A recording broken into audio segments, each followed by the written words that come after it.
بسم اللہ الرحمن الرحیم الحمدللہ رب العالمین والصلاة والسلام علی سید الانبیاء والمرسلین اما بعد فاعوذ باللہ من الشیطان الرجیم بسم اللہ الرحمن الرحیم فقد قال اللہ تبارک و تعالی فی القرآن المجید والفرقان الحمید فلما بلغ معہ السعی قال یا بنی انی ارا فی المنام انی اذبحک فانظر ماذا تری قال یا ابات افعل ما تؤمر ستجدنی ان شاء اللہ من الصابرین۔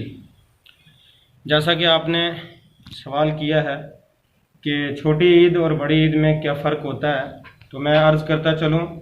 میں خاکسار مولوی عبدالقیوم رضوی، امام و خطیب نورانی جامع مسجد دھنور جرالہ نزد پی جی کالج راجوری، عالم اسلام کے مسلمانوں کو اور بالخصوص اپنے وطن عزیز ہندوستان اور ریاست جموں کشمیر، ضلع راجوری اور بالخصوص دھنور جرالہ کے تمام عالم اسلام اور اہلان محلہ اور مسلمانوں کو دل کی عمیق گہرائیوں سے عید الاضحیٰ کی بہت مبارکباد پیش کرتا ہوں۔ یقیناً ہمارے اسلامی سال کے مطابق یہ آخری مہینہ ہے جس کو ذی الحج کہتے ہیں۔ اسلام میں ابتداءً جو محرم کا مہینہ ہے، محرم کی 10 تاریخ کو بھی قربانی ہوتی ہے۔ حضرت سیدنا حضرت امام حسین علیہ السلام نے 10 محرم الحرام کو میدان کربلا کی تپتی ہوئی زمین کے اوپر اپنی شہادت عظمیٰ دے کر اسلام کی بقا اور دین کی بقا کے لیے اپنے جانثاروں کو بھی قربان کر دیا۔ اس سے ہمیں یہ پیغام ملتا ہے کہ اسلامی سال کا شروع کا مہینہ بھی قربانی سے شروع ہوتا ہے، اور آخر میں ذی الحج کی 10 تاریخ کو حضرت سیدنا ابراہیم خلیل اللہ علیہ السلام نے اللہ کے دربار میں اپنے التجائیں کی، دعائیں کی، جس کا قرآن میں ذکر ہے کہ آپ نے بارہا اللہ کے دربار میں یہ دعا مانگی، رب ہب لی من الصالحین، اے اللہ مجھے نیک صالح اولاد عطا فرما۔ تو ایک لمبے ٹائم پیریڈ کے بعد، ایک لمبے عرصے کے بعد کتابوں میں لکھا ہوا آتا ہے کہ تقریباً 90 سال کے آس پاس اللہ تعالیٰ نے حضرت سیدنا ابراہیم خلیل اللہ علیہ نبینا علیہ السلام کے ہاں حضرت سیدنا اسماعیل ذبیح اللہ کو پیدا کیا، اور پھر اللہ تعالیٰ نے آپ کو جان اور مال اور اولاد کے اعتبار سے آزمایا۔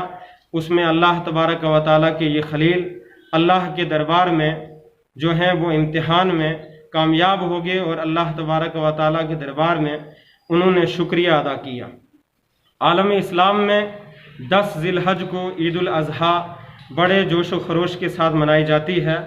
اس مہینے کا نام ذی الحج اس لیے ہے کہ یہ حج کا مہینہ بھی ہے۔ حج کا عظیم رکن جو ہے وہ میدان عرفات میں اسی مہینے کی 8 تاریخ کو جو ہے وہ ادا کیا جاتا ہے، جس کو وقوف عرفہ بھی کہتے ہیں، اور حجاج اعظام मैदान अरफात के बाद मुज़दलिफ़ा और मीना से होते हुए फिर खाना काबा की तरफ रुजू फरमाते हैं। तो आलम इस्लाम में एक खुशी की लहर है। यकीनन आज पूरी दुनिया खुश है कि ईद उल अज़हा एक नई बहार, एक नई खुशी लेकर आएगी हमारे लिए। जहां आलम इस्लाम में पूरी दुनिया में आज कोरोना जैसी लाइलाज बीमारी से हर मज़हब और कौम व मिल्लत के लोग जो हैं वो परेशान हाल हैं।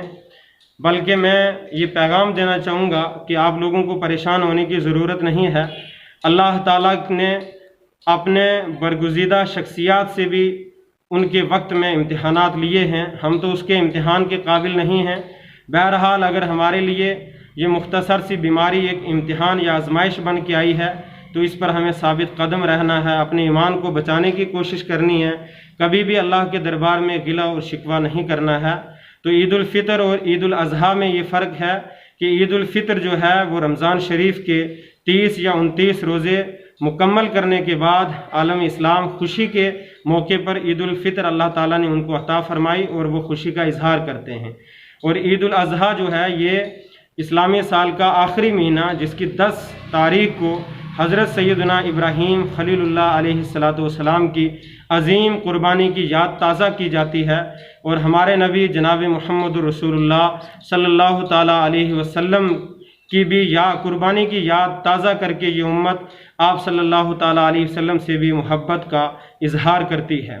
ये ईदें यकीनन हमारे लिए खुशी का बाइस हैं। मैं आलम इस्लाम के तमाम अपने वतन अज़ीज़ के लोगों को मुबारकबाद पेश करता हूँ, बिलखुसूस आलम इस्लाम अहले ईमान को।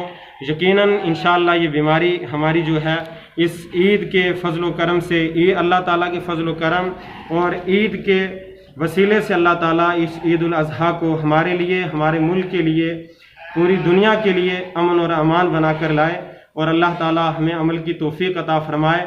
मैं आखिर में फिर आप मीडिया वालों का और तमाम लोगों का शुक्रिया अदा करता हूं और अपने नौजवान भाइयों को, बुज़ुर्गों को ये मैसेज भी देना चाहता हूं कि जिस देश में हम रह रहे हैं उनके क़वानीन का पालन करना, एहतराम करना हमारे लिए लाजमी और ज़रूरी है। जहां तक हो सके आप लॉकडाउन के अंदर हैं, आप ईद उल अज़हा जो गवर्नमेंट ने हमारे लिए गाइडलाइंस जारी की हैं, एहतियाती तदाबीर जो हमें बताई गई हैं, उनको फॉलो करते हुए समाजी दूरी बना के नमाज ईद अदा करें और बहुत मुख्तसर और कम वक्त में जल्दी से नमाज ईद अदा करें। जितने लोगों को गवर्नमेंट ने बताया है उतने ही लोग नमाज अदा करें, बाकी लोग अपने घरों में नवाफिल नमाज अदा करें। अल्लाह ताला उनको बराबर का सवाब अता फरमाएगा। अस्सलामु अलैकुम व रहमतुल्लाहि व बरकातुहू।